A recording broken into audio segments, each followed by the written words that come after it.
Pessoas que têm essa relação com o renascimento tendem a ter algum nível de dificuldade, tendem a ter algum sentido de desafio bastante aguçado em relação à relação com a família, né? Nesse relacionar de modo familiar. Por quê? Primeiro, porque renascer, né, o processo do renascimento, ele envolve em todos os níveis, né, uma perspectiva diferente da vida.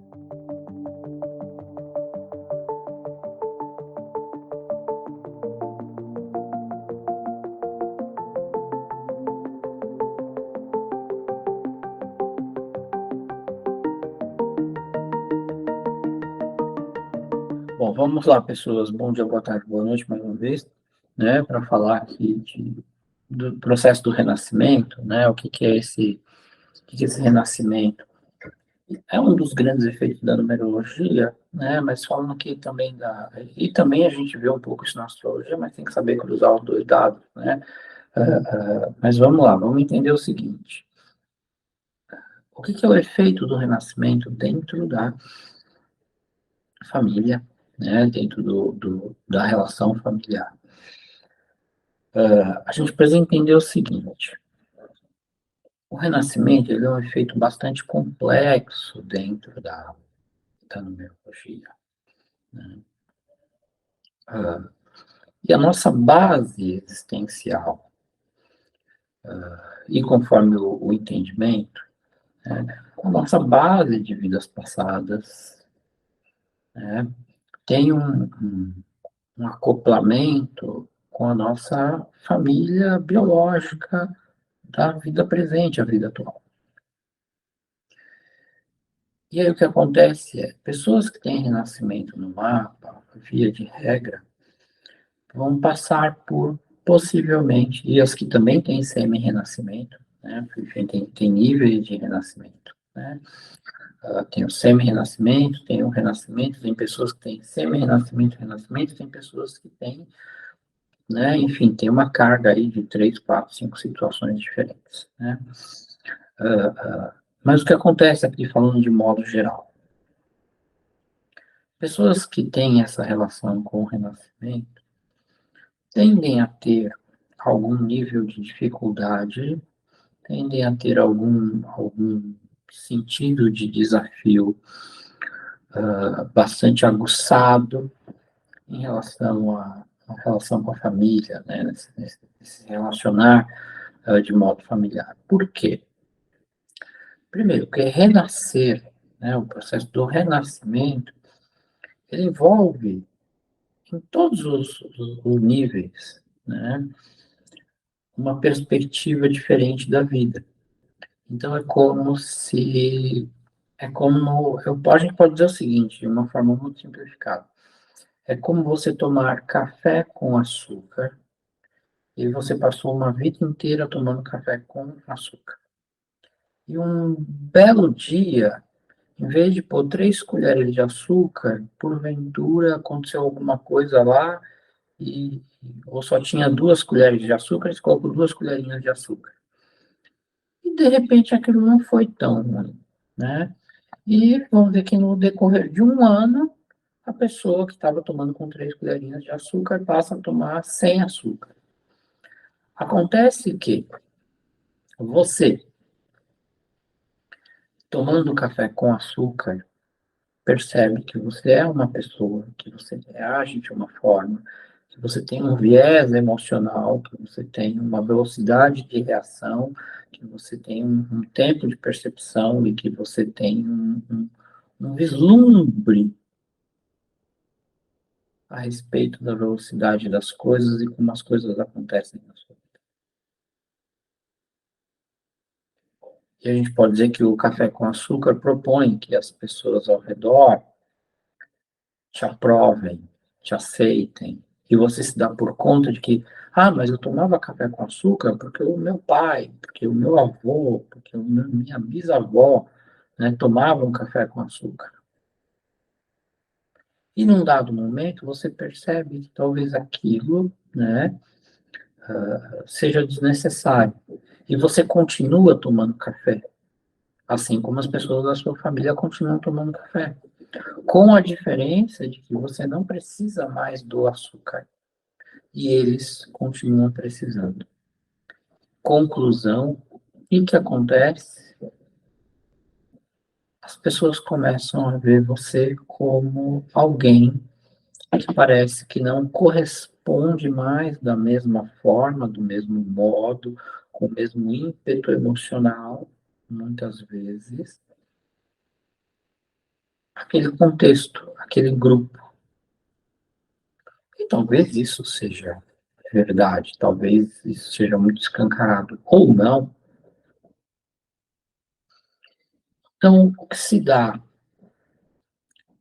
é que a nossa mudança de percepção faz com que nós comecemos, né, a perceber que há outras pessoas no mundo que também tomam café sem açúcar.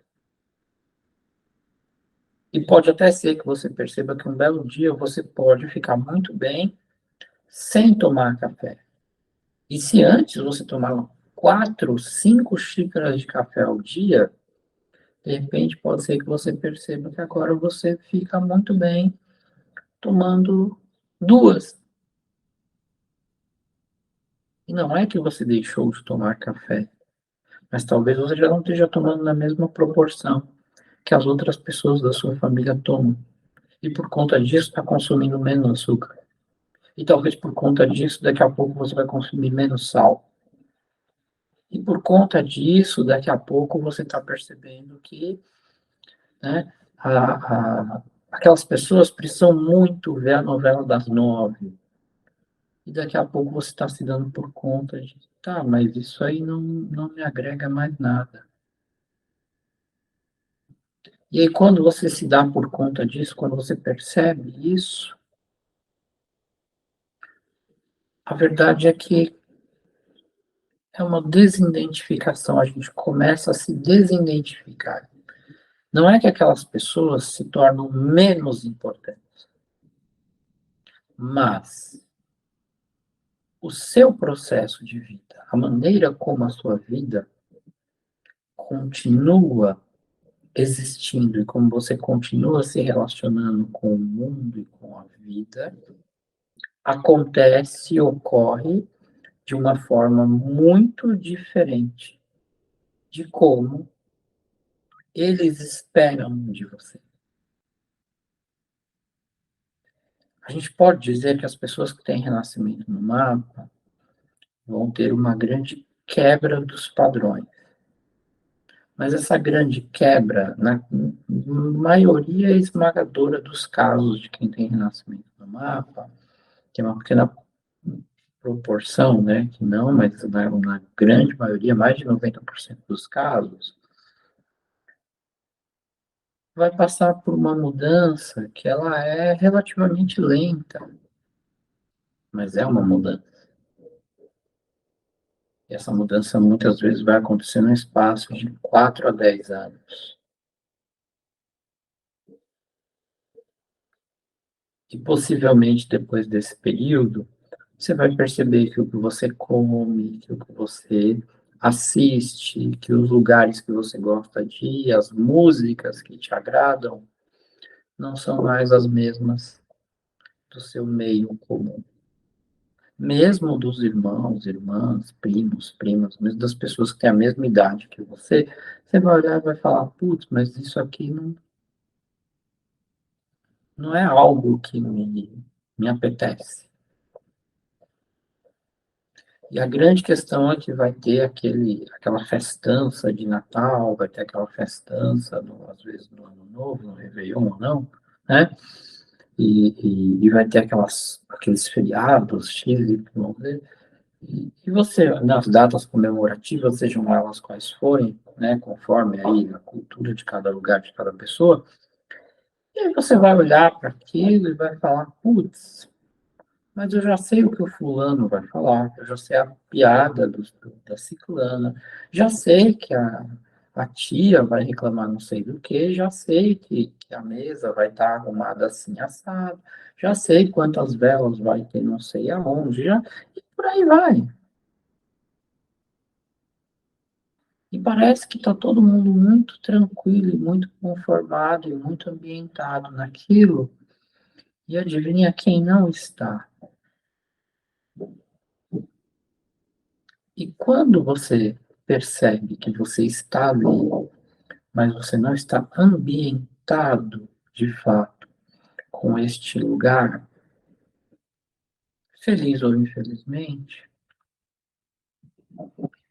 isso de alguma forma significa que a existência, o tempo, a vida e aquilo que você dedica ou já dedicou a estas pessoas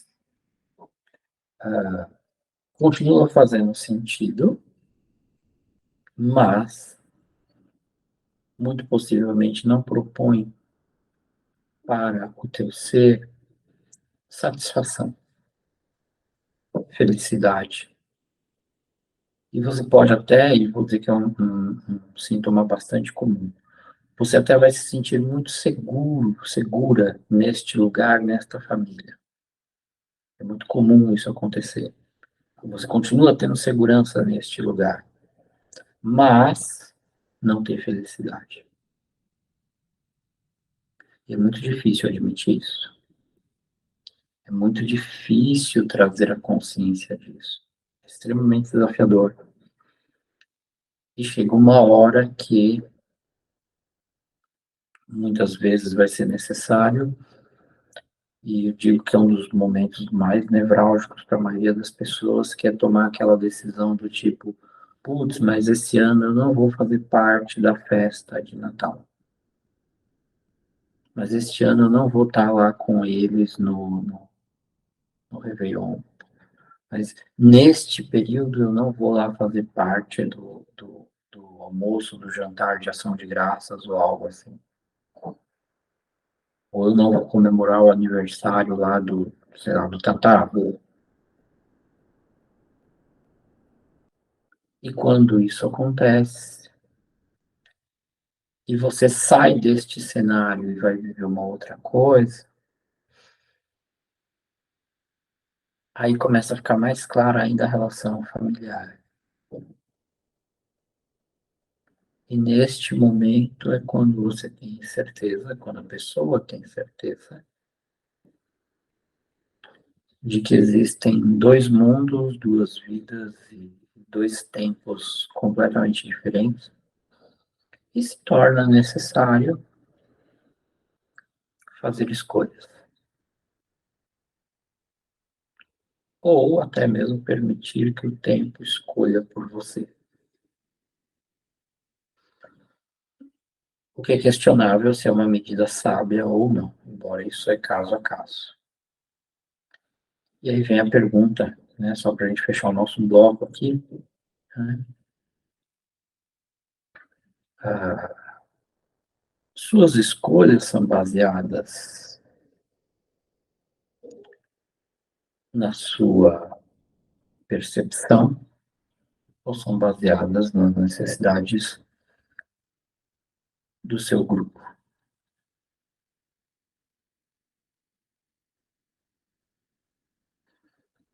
Enfim, isso faz parte do renascimento. Bom dia, boa tarde, boa noite e bom renascimento.